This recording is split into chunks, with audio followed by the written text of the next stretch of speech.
হ্যাঁ বাবা জামাই, বলো। হ্যালো বাবা, একটা ফ্ল্যাট কিনবো বলছিলাম যে। হ্যাঁ বাবা, তাহলে কিনো।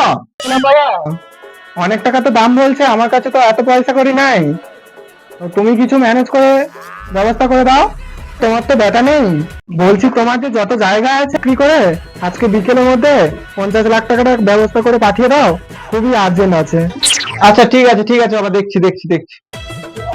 ও রমন খা, খবর দেখছো 26,000 চাকরি চলেছে। হ্যাঁ, 26,000 চাকরি চলে গেছে। তোমার সময় কত সালে চাকরি পেয়েছে বাবা?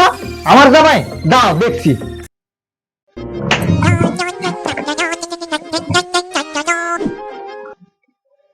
বাবা বলো। হ্যাঁ বাবা, বলছিলাম তোমার কি 2016 সালের চাকরি? হ্যাঁ বাবা। তো আছে না গেছে? বাবা চলে গেছে। ওই জন্য 50,000 টাকাটা নিলে, ফেরত দেওয়ার জন্য নয়? হ্যাঁ বাবা। তোমার ঘরে লাখ মারি ছোট লোকের বাচ্চা, এমনি ধার দেনা করে আমার মেয়েটারে তোমারে বিয়ে দিলাম, তার উপরে আরো 50 লাখ টাকা। 3 মাস সময় দিলাম, যদি টাকাটা না পাই আমার মেয়েকে নিয়ে চলে এসে আমি কেস করে তোমার গাড়ি। আমি যখন বলেছিলাম তোমার মেয়ের সাথে আমাকে বিয়ে দাও, তখন কি বলেছিলে? তুমি ভিডিও করে আমি বিয়ে দেবো না, এখন ঢোকাও। তুমি তাহলে এখন আর আমার মেয়েকে বিয়ে করবে না?